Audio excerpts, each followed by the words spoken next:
All right, peace to the family, peace to the tribe, peace to the New Life Tools tribe, peace to the TP family, peace to the TP nation, peace to the Watatiri nation. This is your brother, BroYosef, and I'm back with another video. All right, I'm back with another video, family. So, in this video, family, we're going to talk about the primordials. Okay, this is a video that has been requested for about 1.5 years now, ever since I mentioned it in one of my videos. So I want to catch up a lot more now on my requested videos, okay?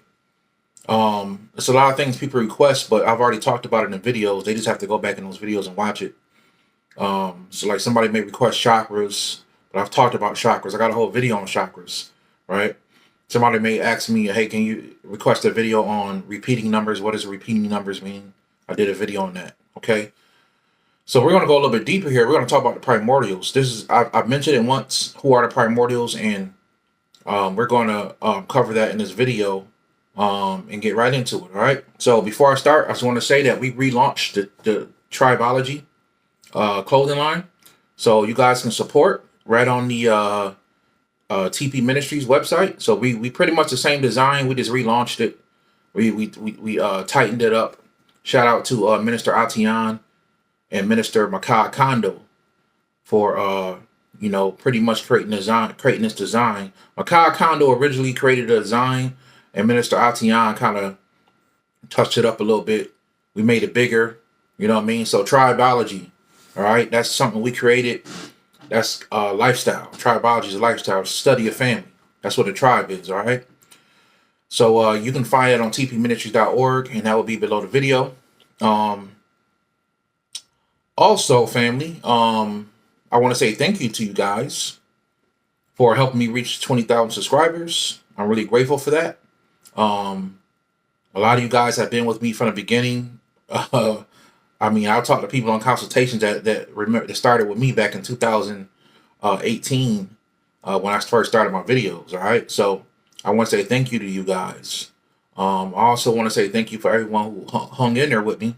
That's still a subscriber, and you're still here. A lot of stuff I've been telling you guys since 2018 is starting to come true. So you guys are seeing that. So I'm grateful for you guys to be here and witness this stuff. All right. I'm just doing the will of the one that sent me, the creator. Okay. So let's get into this video, family. But thank you guys. I want to say thank you guys. And just anyone who ever supported me. Thank you all. I really appreciate it. BroYosef is a busy person. I can't always get to everybody. Right. So if I never got into your message, I apologize. But I just can't get to everybody. I'm a one-man show, all right, with this whole New Life Tools thing, all right? So, but thank you guys for the support anyway, all right? So let's get into this video, family. So when we talk about primordial energy, what is primordial energy? Primordial energy simply means to be the first. It is the first form of energy in existence. It is the energy that existed before creation, primordial. In Egypt, they called it Nu or Noon. Right? So in Egypt, they called it Nu, and Nu represented the primordial waters. It's very interesting that they call it the primordial waters, because what they're really talking about is the primordial energy, which can create the fabric of the universe. So we're going to get into that deeper in this video later. But that's what they called it in Egypt, Nu, okay, or Noon. And it is the primordial energy, primordial waters, all right? So that's all a primordial is. It is an energy or an entity that existed before creation, all right? Or before our creation, okay? To be more clear. So the first group of entities we're going to talk about that are part of the primordials are dragons, okay? And I've talked to you guys in the past about different types of dragons, right? But dragons in their original state are primordial. Okay, and dragons are also the oldest living forms and beings of consciousness in creation. Okay, so what am I really saying by that? What I'm saying is when the creator created the first entities to be here, the creator created dragons. Okay, I want you guys to understand that. All right, dragons were created as primordial beings to control all forms of consciousness. Okay? The most powerful form of consciousness that you have is a dragon. Right? And that's a whole nother story. Okay?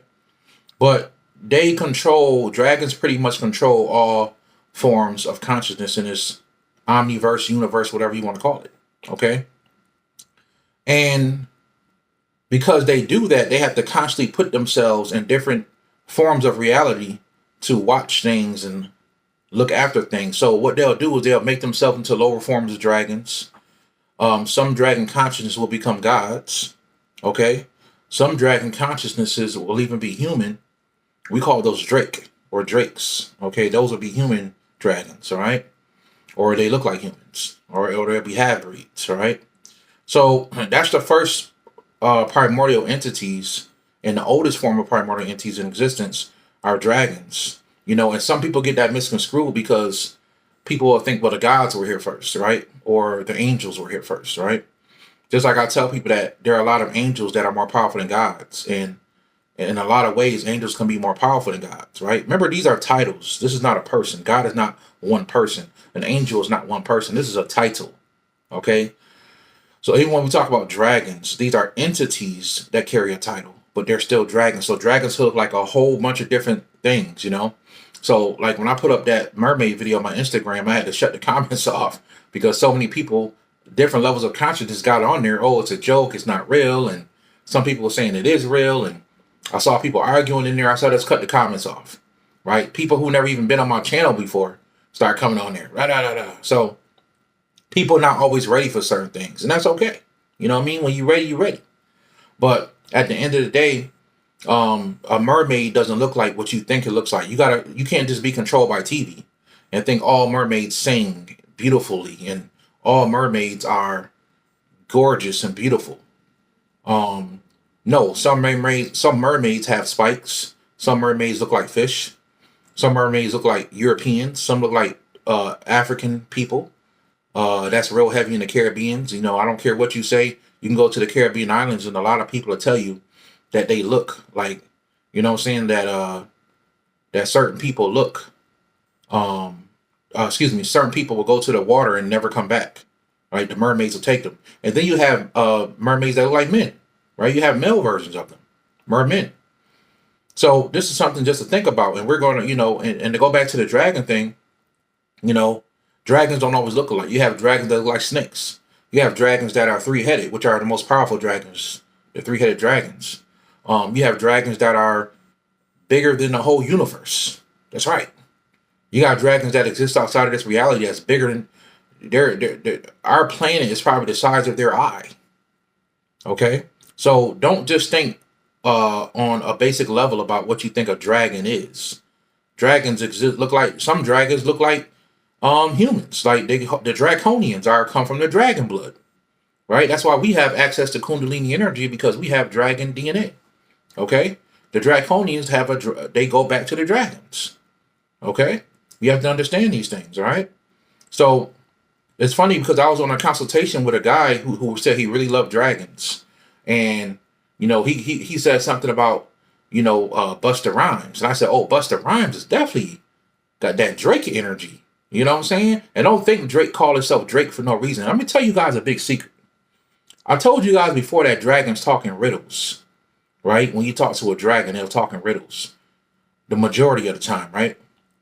Why do you think some rappers can rap so good? Some rappers are so good at riddles and rhyming because they're tapped into their dragon consciousness. That's heavy dragon energy right there. So yes, absolutely, people like Busta Rhymes have a heavy dragon consciousness. Shit, Busta Rhymes look like a dragon. So when he's saying that he's the dragon, it's funny because after me and the guy talked about it, 3 days later, Busta Rhymes put that up on his Instagram that he's a dragon. Right? He took a picture with some girl and he was like, yo, the dragon. So this ain't a game. People understand on a lower level and sometimes on a higher level who they are. Right? So that was very interesting what Busta Rhymes had and what he said. So Drake don't call himself Drake for no reason. We got to understand these things. Right? So the dragon aspect is the first and oldest form of a primordial in existence. Nobody can see the creator. It is beyond your understanding, right? You have different levels of creators. So we're creators, right? I'm creating this video right now. So we talking about the universal prime creator, like the great Dr. Blair called it. The universal prime creator created dragons first to rule over reality and existence on a certain level. Okay, so yes, dragons will come down into lower forms such as gods, um, even angels, gods, angels, humans. They'll come down in these forms. Okay, and I want you guys to understand that. So that's the dragon. They are the first form of primordial, right? The next level of primordial are what you call ultraviolets, the ultraviolet beings. Ultraviolet beings are very high level forms of light, frequency, and creation. All right. So dragons rule over the consciousness. The light beings rule over knowledge, information, and creation. Okay. Um, One of the best ways to understand how the energy of these ultraviolet beings, remember ultraviolet is a high spectrum of light. Pretty much down here is the highest spectrum of light. That's why they're called ultraviolets, ultraviolet beings, because, and that's why you have archangels, cherubims, cherubim, Sephirim. These are different levels of angels. So a Sephirim angel doesn't compare to a ultraviolet like Lucifer, right? We talked about this before. I talked to you guys about Lucifer, how Lucifer is an ultraviolet angel. Okay, high level frequency, and also how Lucifer is actually a woman or has more of a feminine energy, and this is why Lucifer can be connected to Venus, right? Venus is connected to love, the love frequency, which is what the highest form of the highest frequency in the universe, right? So when you look deeper into Lucifer or Venus, and we all know Venus at one time was called planet Lucifer. When you look deeper, Venus is called the bright and morning star, just like Lucifer. When you look deeper into these things, and it's a reason why Venus is connected to music and beauty and love, right? Very importantly, love. Love is the highest frequency in the universe, like we just said. But also, love is the fabric of reality. It is something that just happens in your reality. You don't control it. And I talked about this before about love, how it's almost hard to understand and explain because you don't never choose it. Right? I want y'all to really think about that for a second. You have so-called free will, which we all do. But you can't choose who you love. That's how powerful that's how powerful love is. You can choose who you hate. You can choose who you whatever. It's a choice. When love comes into the picture, you can try your hardest. You can't choose to not. Y'all know what I'm talking about. That person that you can't stand no more, you want to leave them alone, but you still love them. That's how powerful love is. It can shape and form your reality against your will. So I want y'all to let that marinate for a second, right? So love is a high level frequency of light that is looked at as ultraviolet and looked at as a dark energy, because love is an energy that you can't perceive. Anything you can't perceive is called dark. So when the scientists talk about the fabric of the universe, which we call dark matter or dark energy, they're talking about love. It's something that's unperceivable. Love is intertwined with dark energy. To prove that, well, I can't really prove it, but to help you guys understand deep into the philosophy of things, alchemists, when you deal with alchemy, I told you guys this before, you transmute things with love. Even internally, once you become an alchemist on the inside and you want to learn how to transform your energy, you need to focus on love. Love can transmute any energy. That's why they say love conquers all. It really does. If you learn how to control the most powerful form of energy in the universe, you can be unstoppable. This is why alchemists is so feared, a real alchemist. And this is why the high priest in Egypt couldn't leave Egypt, because they were alchemists. They can transform reality at will. That's love, family. When you can put love into like a pen, right? If you take a pen and you put love into it, you can change the frequency of this pen. You're changing the dark matter. There's dark matter to help create this pen, right? Everything is associated with dark matter and dark energy. So if you can get into that vibration and transmute this, you're doing it with love by learning how to harness and control the love frequency. Ultraviolets can do that. Ain't nobody gonna deny love is the most powerful frequency in the universe. Ain't nobody gonna deny it. If they do, they're crazy. Or it's a troll just trying to get you pissed off, right? Nobody who really has an understanding of the way science works, the way metaphysics work, the way energy works, the highest frequency is love. Right? There's no more powerful frequency in dealing with, especially dealing with emotion. Right? There's no more powerful emotion than love. Right? It's hard to even put a pin on what love is, even in the frequency, because it's too powerful. It's too powerful. Right? And when you're feeling love, you're feeling the actual power of the creator. That's primordial energy. Right? Love existed before the foundations of this universe. You're dealing with a primordial energy. So when you're dealing with a Venus or a Lucifer, or which are the more feminine sides of this information, the more masculine side will be associated with like beings like Thoth, right? Because when you look at Venus, all you get is feminine energy, right? But at the same time, Venus deals with wisdom, right? Wisdom, and so does Lucifer. And we know that Thoth is the god of wisdom, knowledge, and all this other stuff. So all information and knowledge comes out of love, and then goes on down to another frequency. This is why Thoth could break down geometry and all that. He had access to primordial knowledge. That's why he could just bring that stuff here, because humans didn't have it down here. He taught us how to do sacred geometry and do all this stuff, right? That's what Thoth is. So when you're dealing with the ultraviolet, you're dealing with a being. And also, if you study Thoth, he was a self-created entity. So think about that. That means he created himself out of the fabrics of the universe. Out of the primordial waters, he created himself. Self-created. You're dealing with a love frequency. You're dealing with a high frequency. You're dealing with a person that is primordial. All right? So I want you guys to understand that. That's the power of these entities, of the ultraviolets. So, and of course I can go deeper, but I got other things to cover. So the ultraviolets are pretty much high-level frequency beings that work on the spectrum of light that is like the first lights that can be understood in creation, right? Any light above that would be considered dark light. And I broke that down to you guys before about the Ein Sof and the Ein Sof right? The Ein Sof the Ein Sof, and the Ein. Ein is the negative, the darkness. But what that really represents is stuff that you can't perceive. So it's evil to you because you can't perceive it. It's bad. Well, that's what all them entities come from. That's where they all come from. All right. So I want you guys to understand that. All right. So another primordial, which some may agree with, some may disagree with, but it's definitely a primordial energy, is the demiurge. Okay. The demiurge is another primordial. The demiurge family is pretty much the first entity to exist in the physical realm.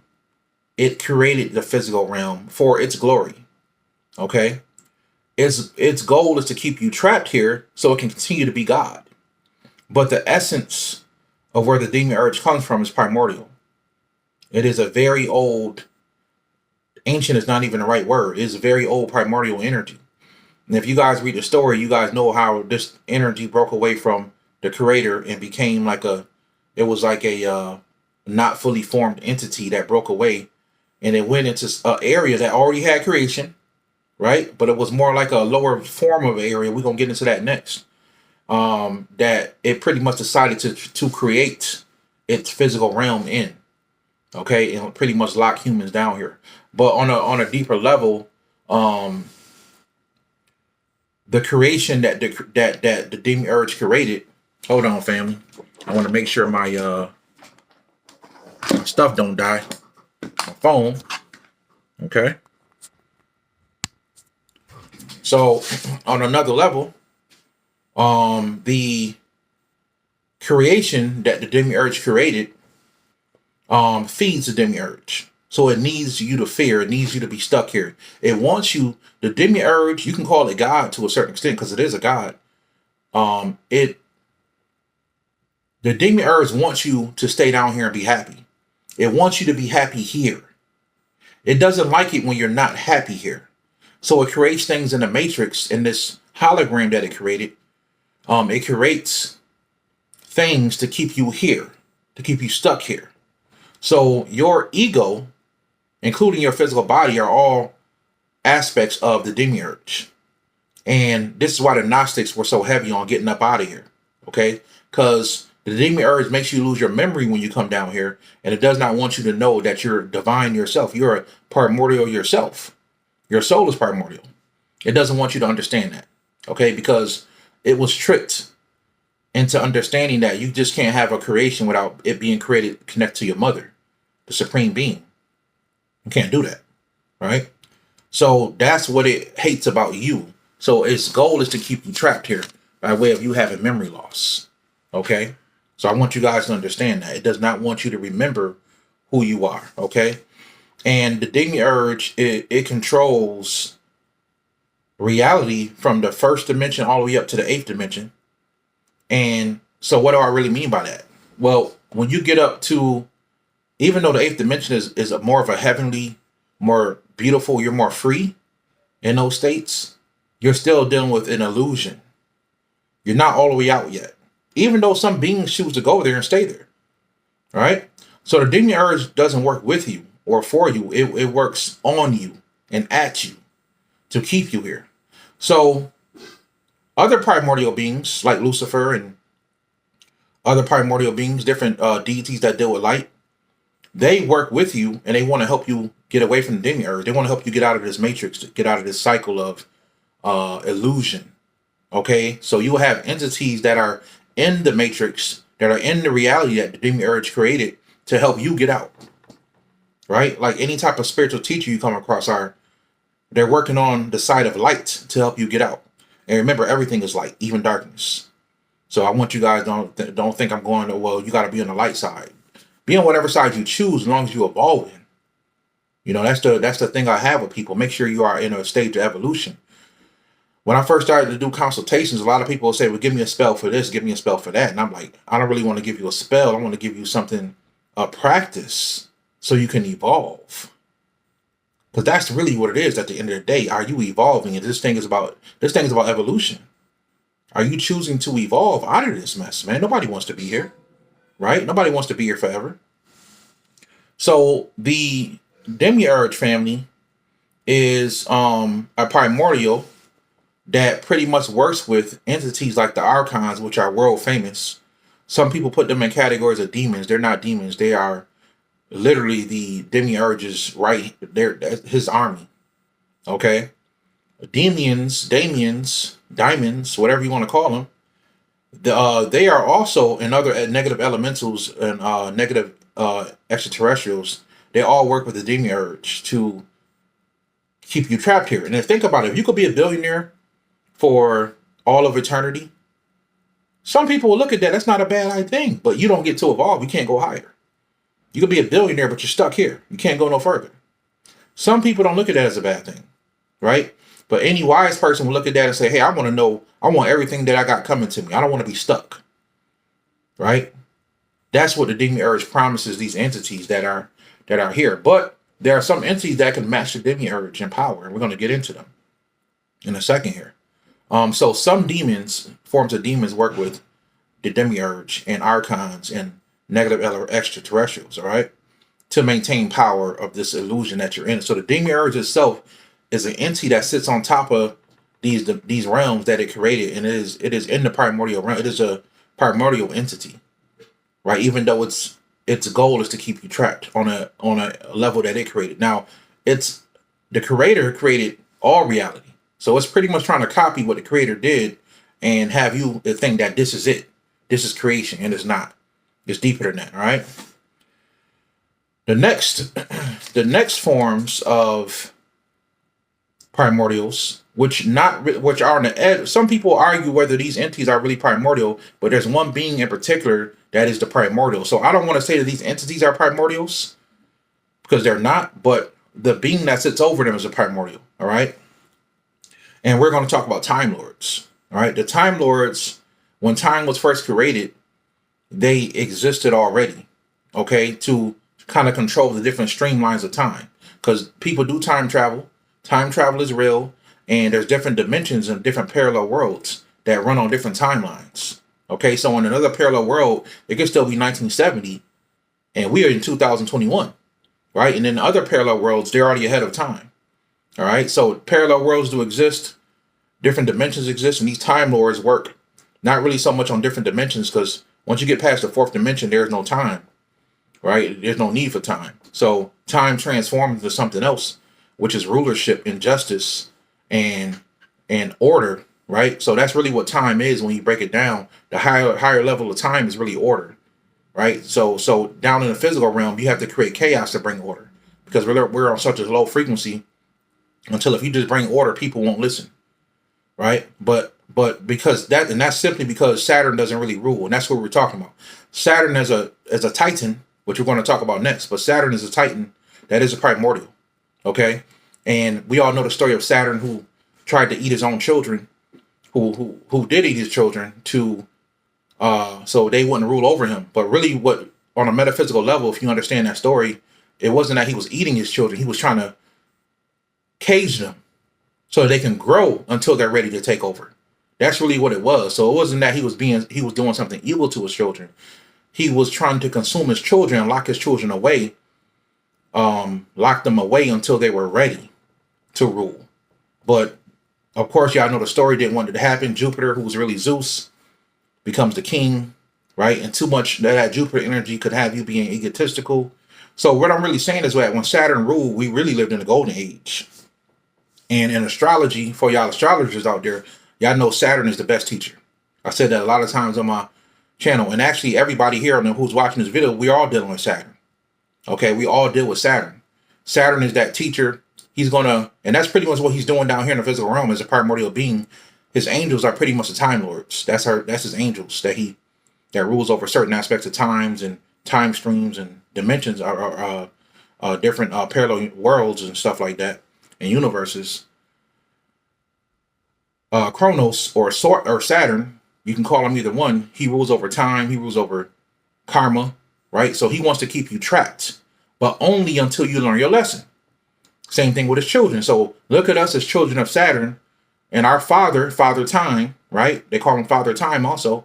He wants to keep us trapped in time until your time runs out. When your time runs out, you can evolve to another level. But Saturn is that teacher that is making sure that all order, things stay in order. Or Kronos is that teacher that makes sure, that Titan, that makes sure things stay in order and make sure that things don't go outside of the order, right? He's the judge, right? Even when you get married, like, this is my wedding ring. That gold ring, that's Saturn, okay? If you study the palmistry, you know that this finger is Saturn, right? So when you get married under Saturn, right? That's the occult side of it. That's what they do. When you get married in a law is Saturn. Legal and lawful. Lawful is Saturn. That's Saturn. That's rulership. That's the judge. That's judgment. That's all Saturn. So he controls this world secretly on a lot of levels, right?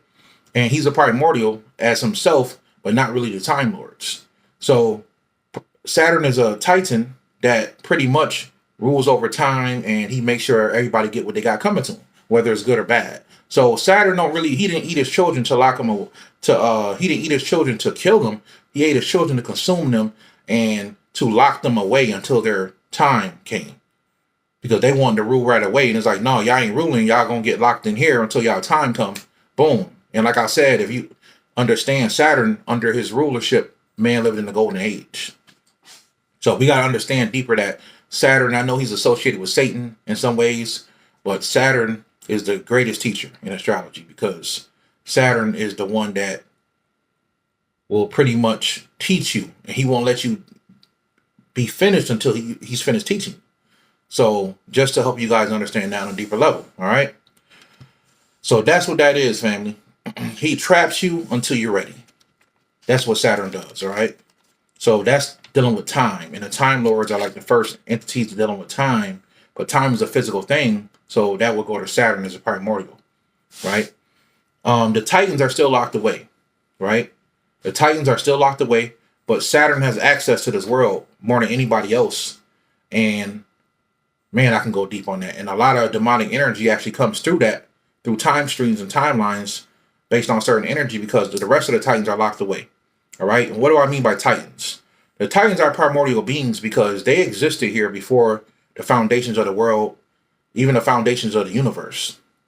Before the demiurge even decided to even create this, The Titans were already here. They already ruled over a certain aspect of the universe. It just wasn't our universe, right? So what I'm really talking about is these calyptic entities that some people call demons. They have different names. They call them full-blooded demons. They also call them true demons, right? Or full-blooded demons, which is nothing but a title. I want you guys to understand that. And they call them that because these are the first entities that, through free will, decided we're going to go and do something else. They told the creator, we're going to leave and we're going to go do something else. And the creator said, hey, cool. It is what it is. And they did that. They created a universe, and that universe was here before our universe. The demiurge came in their neck of the woods and said, hey, we're going to start building here, so y'all need to get out of the way. And I'm giving you guys a short synopsis of what pretty much happened. And the Titans reached out to the creator, was like, hey, what's up? Your people's over here acting crazy. Don't they know who we are? And he's like, yeah, but he's the king. Because he has my blood, or because he's a royal, he can build wherever he want to build. Your land is my land. You know what I'm saying? So you can look at it as like the Indians in America, and then the Pilgrims came over and just took over the whole shit, right? That's the best way to describe it. The Indians are the Titans. They were the ones that were already here. Right now in the world, they need to be put back in place. So the Indians are the Titans. The Native Americans are the Titans, or American Indians, whatever you want to call them. They are the Titans. And they're like, yo, y'all came over here. Y'all built a whole nother country on top of our world. We want our stuff back. We want to be recognized. We want y'all to understand that this is ours. Right? This universe is our universe. That's why, to a degree, they don't really hate you. They hate creation. That they hate what the demiurge created. Right? And some of the first entities that the Titans actually had to do with creation was really going into the whole jinn. And that's a whole nother story. Yeah, I know the story of the jinn. So the Titans, on a deeper level, family, they are the original gods. They are the original everything. They were here before everything, right? They're primordial. So they can't access this universe because it got so bad between the demiurge and the Titans until the creator itself had to come and lock the Titans away. So right now they're locked away. They're locked away. And they're not really locked away, but let's just say they don't have access to our world like that, except for Saturn. The rest of them don't really have access to our world like that. They can have access through other means, but they just can't come over here because they'll destroy the whole thing because they like, yo, this is not even real. So what am I really saying is that they wouldn't be wrong for coming over here destroying this. This don't even exist. This is all an illusion. You're living in a video game. Their stuff is real. They really living. So this is why a lot of left-hand path people, they'll gain their power from the original universe. And those beings ain't them triple OGs over there, y'all. Those are the triple OGs. Those are big time. Right? Got so bad with the demiurge, she had to call mama and say, mama, they over here.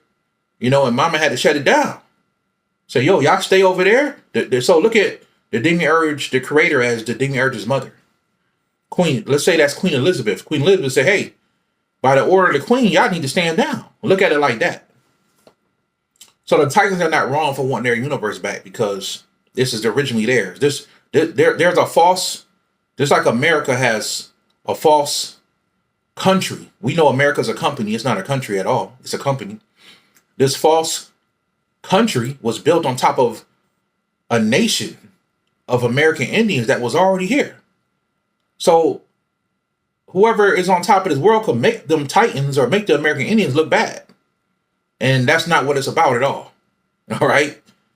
Them people deserve the right to be here because they was minding their business, and the demiurge came here and built our world, which is Universe B, on top of their world, Universe A.